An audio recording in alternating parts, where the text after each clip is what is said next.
Sí, sí. Buenas tardes a todos. Pasamos a la mesa de robótica y como no puede ser menos, tenemos a dos ponentes online, es decir, vamos a hacer uso de la tecnología también para echar adelante esta mesa. Yo creo que por motivos de tiempo damos ya la palabra directamente a los ponentes. Nuestro primer ponente es el doctor Fernando Álvarez Sala, que es jefe de la Unidad de Traumatología de la RUBE Internacional de Madrid. Sí, quería hablar unas palabras. Estupendo. Un poco para explicar un poco la sistemática que yo sigo un poco con el robot que yo utilizo. Yo me dedico a la cirugía de la columna desde hace casi 30 años, soy traumatólogo, como bien saben, y yo desde hace mucho tiempo utilizaba siempre la técnica de manos libres para la colocación de tornillos transpediculares. Después apareció la navegación con el OAM, que también utilicé, y después se me brindó la opción de intentar la cirugía con el robot. Y claro, la pregunta es siempre, ¿para qué necesito un robot si con mi técnica me va bien? Pero bueno, siempre uno intenta avanzar un poco más en la tecnología, ¿no? Y por eso, vamos a ver si yo puedo, por eso intenté establecer un poco el criterio de intentar utilizar un avance tecnológico más. Sobre todo porque lo que me atraía de eso es poder planificar y reproducir la colocación de los implantes, automatizar más el trayecto y la trayectoria de los implantes, que me permitiría teóricamente unas técnicas menos invasivas y por lo tanto mejores resultados clínicos. Por eso la idea es que el uso de asistencia robótica, pues para la instrumentación transpedicular en la columna evitaría complicaciones por malposición de implantes y por lo tanto mejoraría mucho los resultados. Desde siempre el trabajo realizado por Gershbein hace muchos años, que ya nos indicaba que había hasta un 30% de malposición de implantes en tornillos toracolumbares, y después a la cantidad de trabajos que cada vez hay más de la mejora de los avances y del beneficio de utilizar un robot, es por lo que empezamos a pensar en la utilización del robot para los tornillos transpediculares, sabiendo que las diferencias de tiempo al principio por la demora del aprendizaje serían importantes, pero sin embargo con la esperanza de tener menos fracasos en la colocación de tornillos. Y yo voy a explicar un poco aquí la experiencia que nosotros hemos tenido. Para empezar con la cirugía robótica hay que adaptarse un poco, ¿no? Por lo tanto hay que hacer un flujo de quirófano muy importante con una mesa adecuada. Nosotros usamos la mesa de Jackson, hay que calcular bien los abordajes y sobre todo los implantes a colocar, porque no todos los implantes van a ser compatibles con la utilización de un robot. Yo he tenido la suerte de que los que suelo usar, pues por supuesto pueden compatibilizarse, que no siempre utilizo el mismo, pero siempre varío y he podido adaptarme un poco para poder usarlos. Hay que familiarizarse con la tecnología de una cosa y otra, siempre teniendo en la cabeza que el robot es solo una herramienta, que el cirujano sigue siendo uno mismo, ¿no? Y hay que pensar también en el objetivo del procedimiento quirúrgico, que es, dependiendo de cada paciente, lo que tengamos que hacer. Pero la curva de aprendizaje al principio es un poco tediosa y larga, ¿eh? El robot que nosotros utilizamos es el Mazo X de la casa Medtronic. Vemos aquí la estación robótica, que consta de un brazo robótico anclado a la mesa con un sistema de navegación para calcular bien lo que hacemos. Para empezar hay que adquirir siempre una imagen de escáner que puede hacerse o dentro del quirófano o en una sala de imagen, en donde te hacen un TAC normal en una sala de imagen que generalmente tiene más definición. Con eso nos va a dar el robot, cuando lo vamos a planificar, 3 proyecciones que para mí es la clave de todo, que es una proyección sagital pura, una axial pura y una coronal pura, que con eso calculamos un poco la colocación y también nos va a dar un poco la trayectoria por donde va a ir el tornillo dentro del pedículo. El robot siempre se ancla, por supuesto, a la mesa y siempre está anclado al enfermo. Tenemos aquí, como vemos aquí en esta flecha, una antena que es con la que comunica con el navegador. El robot precisa siempre de primero intentar establecer la superficie por la que va a actuar, como es esta con el paño que colocamos aquí, y después necesitaremos, si hacemos uso de un TAC que hemos hecho en la sala de radiología, pues ese TAC tenemos que conformar un poco la posición del enfermo para que el robot pueda adaptarse a la situación que hemos planificado en un TAC convencional y la colocación del enfermo. Para eso necesitamos una escopia y una serie de proyecciones en anterior, posterior y en oblicuos utilizando esta pieza de aquí que llamamos pieza ámbar, que está toda punteada con una serie de marcas con las que el robot con 2 escopias en anterior, posterior y en oblicua o lateral nos da una posición y establece la posición exacta de cada vértebra segmentando las mismas. Una vez hecho esto, procedemos a la colocación, en este caso, de una fractura por vía percutánea, colocamos por vía percutánea y navegamos la situación, teniendo siempre, que por eso marco esta diapositiva, la planificación, que es este tornillo que hemos puesto aquí, y lo que estamos haciendo en donde el robot superpone sobre la planificación que hemos hecho y nos da la seguridad de que estamos en el sitio. Por supuesto, se puede utilizar motor, utilizar cerraja manual o con un motor. Yo pongo un poco este ejemplo para que veamos lo que nos ayuda el robot en esto. En esta escoliosis degenerativa vemos que podríamos tener dificultad en la colocación de los tornillos del E3, del E2, por la rotación que tiene y por los pedículos más estrechos que tiene, que podía provocarnos una mal posición. El robot nos establece la segmentación, pero lo más importante es que el robot nos quita la rotación y nos da una proyección axial pura, sagital pura y coronal pura. Con eso establecemos el grosor, la longitud, la trayectoria del tornillo y nos permite también colocar esta trayectoria para saber cuánto podemos poner de grosor debido al tamaño del pedículo, que eso nos ayuda bastante, como vemos aquí. Por lo tanto, la utilización del robot nos ayuda sobre todo, es una ayuda técnica que nos da mucha precisión y exactitud en la colocación del implante.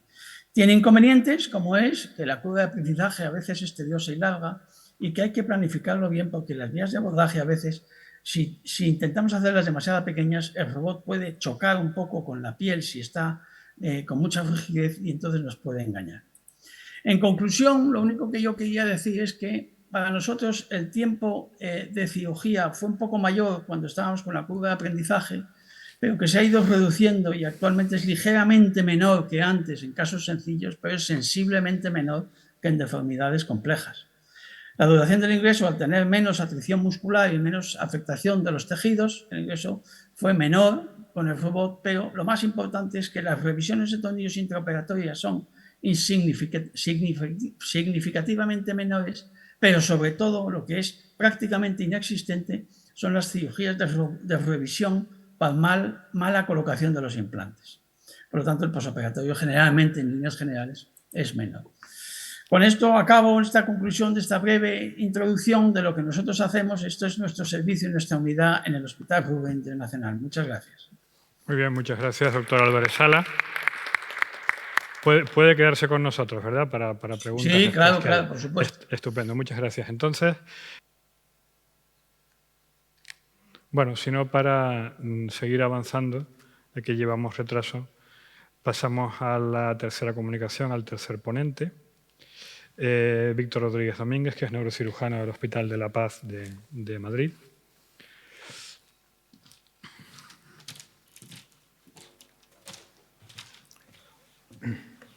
Doctor Pomposo sigue sin...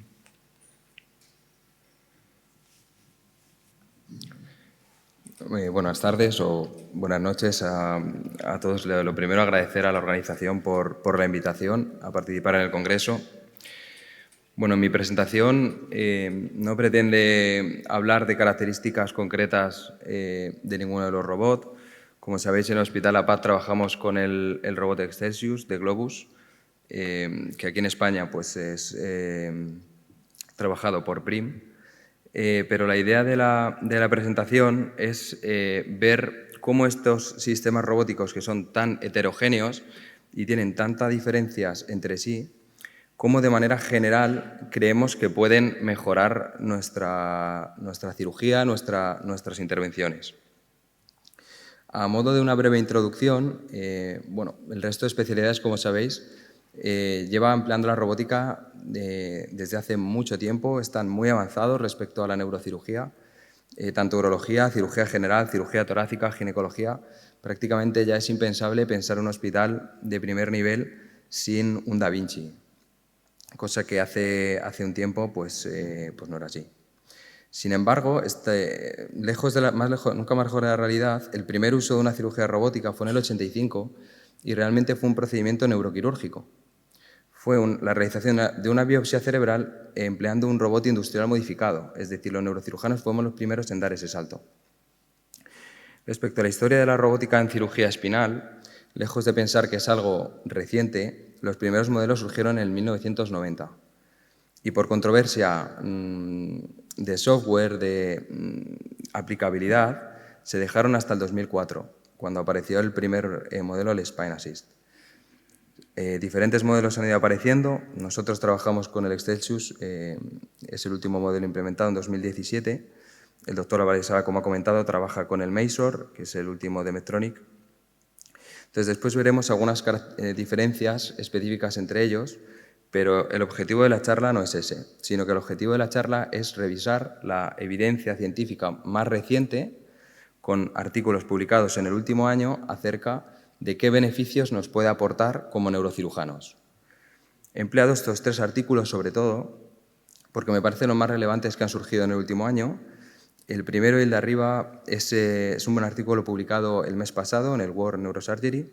Es un estudio realizado en Louisiana en el que se hace una revisión sistemática de cómo está todo el tema de la robótica, pues en cuanto a precisión, radiación, etc. Los 2 de abajo son 2 metaanálisis, uno realizado en Nueva York, es el de la izquierda, publicado en una revista a lo mejor de un impacto un poquito menor, pero con muchas curiosidades, y el metaanálisis de la derecha, publicado en el Journal, está realizado en el Hospital Johns Hopkins y, de hecho, el jefe de proyecto de este metaanálisis es Nicholas Theodore, que es el creador del robot Excelsius. Entonces, la primera controversia que yo quería plantear a los panelistas era ir un poco comprobando cómo la experiencia subjetiva del resto de panelistas y la nuestra propia, que a día de hoy llevamos 150 intervenciones realizadas en el Hospital La Paz, cómo nuestra percepción subjetiva se relaciona con lo que dice la evidencia realmente. Entonces, doctora Varesala, no sé si me escucha. Quiero decir, cuenta tu experiencia, vale. Si vemos que esto no se demora mucho, porque pensé que era una cosa... entonces intentaré ir un poquito hablando de mi experiencia subjetiva en este caso, vale. Con respecto a qué dicen estos 3 artículos de las diferentes controversias que puede haber con la robótica. La primera es si aumenta la precisión y, claro, la pregunta es, ¿aumenta la precisión respecto a qué? ¿Respecto al freehand o respecto a la navegación? Que ya hemos visto que en la mayoría de hospitales y la mayoría de equipos quirúrgicos ya lo tienen. Pues claro, aquí lo primero que tenemos que saber es que la robótica no es contraria a la navegación, al contrario, es una navegación. Es una navegación con algo más, que es una herramienta más, es un brazo que te ayuda a canalizar la trayectoria, a guiar la trayectoria que tú has planificado esa navegación. Por lo tanto, tiene sentido que si a la navegación le añades algo, seas capaz de aumentar la precisión. En función de los estudios, depende de cómo se ha definido la precisión, ¿vale? Se puede definir como no hay reintervención, si es clínica, por una malposición, o bien con la escala de Gerbein. Considerando que un tornillo está bien implantado si alcanza un grado A o un grado B. ¿Qué dicen estos 2 metaanálisis y esta revisión sistemática? Pues bueno, la cifra más variable en cuanto al alcance de un grado A a B en esta escala es con la freehand o fluoroscopy assisted, en el cual oscila entre un 70 o un 90% porque es muy dependiente de la experiencia del cirujano. La navegación está con unas cifras en torno al 95%, aunque hay series que han conseguido algo más, rondan este porcentaje. Y la robótica, la cual vemos que ronda el 98%, aunque sí que hay series que hablan de un 100% de precisión. Y si os fijáis aquí en la tabla 1, se describen los porcentajes de los diferentes sistemas robóticos. Todo se encuentra en torno al 98%. Y se cree que este 2% realmente no han requerido una reintervención, sino que simplemente se han desviado más de 2 milímetros, no han alcanzado un grado AOV, pero esto no implica que sea una reintervención. Si os fijáis en esta gráfica, pues vemos cómo se compara la línea verde discontinua de debajo, no sé si os la puedo señalar. Esta línea verde discontinua sería la implantación freehand, la línea verde continua sería la navegación con TAC, la navegación convencional, y después tendríamos los diferentes tipos de robot, donde vemos que la media de todos ellos, en el alcance de un grado AB de Gervain, está por encima de la navegación. Por lo tanto, nuestra experiencia subjetiva es que la navegación, o sea, la robótica, sí que mejora la precisión, tanto en el recambio intraoperatorio, que en 150 casos solo hemos tenido que recambiar dentro de quirófano un tornillo, y no hemos tenido que reintervenir a nadie por un mal posicionamiento de tornillos, ¿vale? Entonces, nuestra experiencia subjetiva va a favor de lo que dice la literatura, que es que la precisión en la implantación de tornillos mejora. Sí. Escuchando, o sea que si quieres puedes interpelarlo en cualquier momento. Vale, perfecto. Creo que él ya comentó también sobre esta primera controversia, o sea que si quieres avanzamos y ya lo incluimos en la conversación. La segunda pregunta va relacionada con la primera, es decir, si mejora la precisión pero reduce la reintervención, pues en nuestra serie de 150 pacientes no hemos tenido que reintervenir ningún paciente, por lo tanto nuestra experiencia subjetiva es muy buena. Vamos a ver qué dice la literatura. Si os fijáis, dicen que la tasa de reoperación, ¿vale?, el cual estas series también incluyen los primeros casos, o sea, incluidos los casos iniciales de la curva, se ve que está en torno a un 0,2-0,3%, ¿vale? Pero que además cuando se realiza la corrección de Bonferroni, vemos que da igual el tipo de robot que sea, todos ellos reducen la tasa de reintervención por mal posicionamiento, tanto respecto a la freehand como a la navegación convencional. Si os fijáis en la gráfica, de nuevo, tenemos la línea discontinua, freehand, y después tenemos la navegación convencional con todos los dispositivos robóticos, con una media que reduce la tasa de reintervención por mal posicionamiento. La siguiente controversia también se ha hablado, tanto en la navegación como el doctor Álvarez Sala, si reduce la radiación, ¿vale? La radiación tiene un problema, que es una variable muy heterogénea a la hora de recogerla. Entonces, cada estudio la recoge de una manera y cada estudio la recoge en una unidad, entonces es complejo. Nosotros lo que hemos analizado realmente en nuestra serie es la radiación emitida, porque nosotros no ponemos receptores en la radiación del paciente y nosotros mismos tampoco lo tenemos. Por lo tanto, analizando la radiación emitida en nuestra serie, sí que se ha analizado que se reduce más o menos a la mitad, en torno a la mitad. ¿Por qué? Pues por lo que se comentaba antes con la navegación, no estás dando una fluoroscopia continua, sino que simplemente se realiza una AP y una lateral y se fusiona con un TAC preoperatorio. Por lo tanto, vemos que la radiación, aunque es una variable muy heterogénea, sí parece que mejora, ¿vale? Fijaros en el estudio de 2017, que dice que el sistema robótico Mazor, este de arriba, reduce la radiación en un 62,5%. Pero fijaros este estudio más reciente, el de 2022, en el que dice que Excelsius reduce hasta 42 milisievert en las fijaciones lumbares, lo cual, pues, solo como recordatorio, recordad que 20 milisievert por año durante 5 años es la dosis máxima, es decir, estamos hablando de que es una reducción muy significativa. Después, la siguiente controversia que quería plantear es si reduce el tiempo quirúrgico. Nuestra sensación, aunque esto es un parámetro que todavía no tenemos resultados, no lo hemos analizado, nuestra sensación es que si el aumento se ha producido por ser los primeros casos no es muy significativo. Sin embargo, ¿qué dice la literatura? La literatura dice que el tiempo quirúrgico sí que aumenta, especialmente en los primeros casos puede aumentar hasta un 20%. Pero claro, esto implica alcanzar la curva de experiencia, la curva de aprendizaje, como decía el doctor Abadesar, que al principio puede ser compleja, especialmente en equipos que no hayan navegado previamente, porque este salto es mucho más fácil para equipos que ya controlaran la navegación y simplemente den un salto más a la robótica. Si reduce la estancia hospitalaria, bueno, esto va un poco en relación con, tiene sentido, aumenta la precisión, por lo tanto va a reducir el riesgo de mal posicionar un tornillo, por lo tanto va a reducir la estancia global, porque no va a haber pacientes que prolonguen su ingreso por un mal posicionamiento. Fijaros que, aunque es una variable, de nuevo, muy heterogénea y que está no muy bien reportada en los diferentes estudios que incluyen estos metaanálisis, sí que parece que puede llevar una reducción de hasta el 8%, ¿vale? De hasta un 7-8%. La pregunta del millón, si es coste efectivo, porque al final la principal desventaja, que luego pues, pediré la opinión al doctor Álvarez Salas, pues en muchas ocasiones es el valor económico. Por lo tanto, la pregunta ¿es coste efectivo? Aquí tenemos un análisis de los precios de los diferentes y las prestaciones de los diferentes tipos robóticos. Vemos que el precio medio bueno, pues ronda el 1.000.000 de euros, ¿vale? Ronda el 1.000.000 de euros independientemente del tipo robótico. Y es verdad que esto sustituye la navegación, es decir, no necesitas un robot y una navegación, sino que estamos hablando de que con esto te vale como navegador. En nuestro caso, el Excelsius también sirve como navegador craneal, que para un equipo de neurocirugía pues también nos permite realizar implantes, pues realización de biopsias, de válvulas, de estimulación cerebral profunda, etc.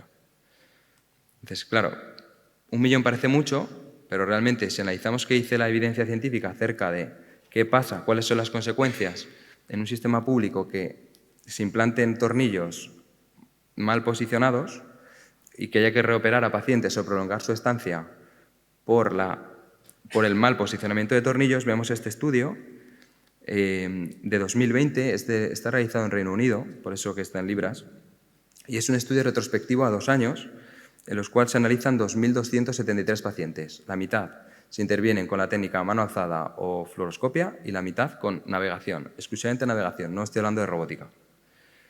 Se ve que en el grupo de implantación a mano alzada hay 19 pacientes sintomáticos por un tornillo mal posicionado, ¿vale? Que de 1.000 pues no es mucho, pero son 19 pacientes que consumen 300 días de estancia extra, 98 horas extra de quirófano, una estancia en UCI o REA o para control de dolor o para control de las complicaciones y esta afectación socioeconómica de los pacientes que no tiene un valor calculable. Pero este estudio lo que dice es que el total de estos 19 pacientes ha subido 464.000 libras. Por lo tanto, ¿es coste efectivo? Depende de si piensas las consecuencias de implantar mal un tornillo a un paciente, que no solo estamos hablando de cifras, que sí, pero también del impacto en la vida de ese paciente.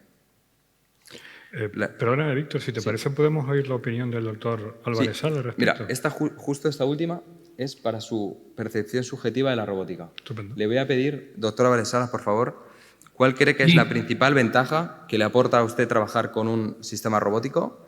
¿Y cuál es la principal desventaja y qué solución cree que puede tener para los que venimos en un futuro? A ver, yo creo que, en primer lugar, con los sistemas de navegación que hay, que ya es mucha ventaja y es mucha mejora, lo que hace la robótica, y yo creo que estoy de acuerdo con lo que has dicho tú, es decir, la robótica es complementaria a la navegación, porque la robótica navega también. La principal ventaja es que uno planifica la colocación del implante. Yo que me dedico mucho a la cirugía de la deformidad en adolescentes, en donde los pedículos a nivel torácico, cuando llegas a la T3, a la T2, que utilizamos el robot también para esas vértebras, pues, y encima con pedículos muy estrechos, porque en la escoliosis los pedículos de la concavidad son alargados y muy finos, la colocación de un tornillo cuando se hacía a manos libres era un sufrimiento, porque nunca sabías exactamente si estabas bien puesto o no. Con la navegación mejoró mucho, pero con la robótica es que lo colocas con más facilidad, pero sobre todo te anticipas y ya sabes en qué sitios no cabe un tornillo, porque no tienes a lo mejor ni 1 milímetro de diámetro y por lo tanto sabes que ni siquiera lo intentas. Eso es una ventaja para mí muy superior a lo que vivimos cuando utilizábamos la navegación en la escoliosis.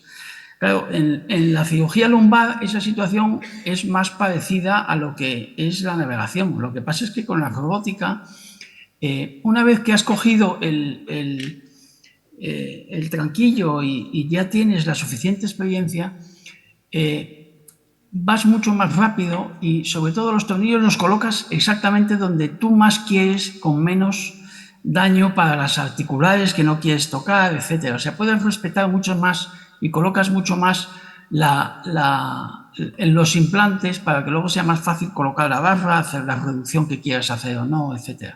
Yo en eso veo que la percepción subjetiva es muy superior a lo que se está haciendo ahora, aunque es un aporte más a todo, y la principal desventaja probablemente es que cada vez es más caro el asunto, porque todo cuesta más dinero, y que probablemente el problema será que cuando nos acostumbremos, y sobre todo las generaciones siguientes, se acostumbren a utilizar o navegación o robótica para todo, cuando se les estropee en mitad de una intervención no saben seguir, porque ya sufren mucho más porque no tienen esa costumbre. Pasa un poco como cuando se ha hecho la cirugía endoscópica en los cirujanos generales, cuando tienen que abrir, pues sufren mucho más que una persona que tiene mucha más experiencia y que antes lo hacía abierto. Eso yo lo veo una desventaja en ese sentido. No sé si con eso podemos aclarar un poco lo que estamos haciendo, ¿no? ¿Tienes más cuestiones, Víctor? Sí, yo también quería decir cuál es mi principal ventaja y cuál es la principal desventaja o desventajas. Estoy de acuerdo con el doctor Álvarez Sala que la principal ventaja, sin ninguna duda, es la planificación preoperatoria. O sea, nosotros tenemos la frase de los tornillos se ponen en el despacho. O sea, los tornillos se planifican con tiempo, porque bueno, todos es como que si una persona que se dedica a funcional dedica semanas a la programación, a la planificación de un electrodo de estimulación profunda, es lo que toca, es lo correcto, pero los tornillos, pues los cirujanos de columna no tenemos ese concepto. Entonces, muchas veces, aunque sea con navegación, los tornillos, la trayectoria se decide en el mismo quirófano. Y con esto lo que te permite es ponerlos literalmente en el despacho. O sea, tú eliges el diámetro, elegimos los ángulos, elegimos la trayectoria, elegimos qué niveles fijar, qué barras vamos a necesitar. Entonces, creo que es una manera de aumentar la precisión el hecho de que cuando vayas a quirófano tú ya tengas el plan claramente establecido, lo único que tengas que hacer es implantar los tornillos, que lo podría hacer cualquier residente o cualquier persona que no sea cirujano, pero el papel de cirujano es realmente la planificación. Es decir, esto nunca va a dejar al cirujano de lado, porque el cirujano es el que indica la cirugía, el cirujano es el que lo planifica. Y además estos sistemas son sistemas de control compartido. O sea, este robot no es como el Da Vinci. No puedes hacer una intervención que el paciente esté en China. O sea, tú tienes que estar ahí supervisando todo y tú haces el gesto de implantar el tornillo, que al final es el menos importante de todo cuando estás hablando de robótica, al menos. La principal desventaja, decía que eran dos. Una, y además son las mismas que las que comentó el doctor Álvarez Salas. La primera es el coste, ¿vale? La primera es el coste. Y tirando piedras sobre nuestro propio tejado, si siempre ponemos la justificación de que el coste, por eso no lo adquirimos, pues nunca se abaratarán. Porque cuando estos sistemas sean más baratos es cuando su uso esté más extendido y haya más competencia y la gente apueste por la robótica.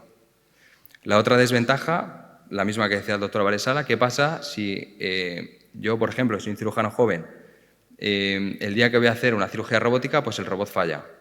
Bueno, pues durante la residencia es verdad que a los residentes de nuestro servicio sí que se insiste mucho en hacer también cirugías, las cirugías que consideremos más sencillas, con referencias anatómicas y con la implantación pues, con técnicas convencionales para tener una formación completa y no tener una dependencia exclusiva de la robótica, al igual que con la navegación, que igual que te puede fallar el robot, te puede fallar el navegador y eso no implica que el paciente se vaya sin operarse. Si es una cirugía electiva, está a criterio del cirujano suspenderla, pero también siempre está para abrir y ponerla con las referencias que al final pues la trayectoria es la misma. Es principal ventaja y principales desventajas. Muy bien.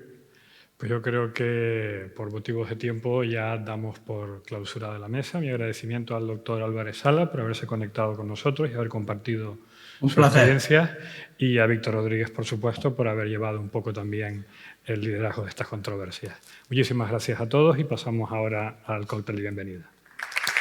Muchas gracias. Buenas noches.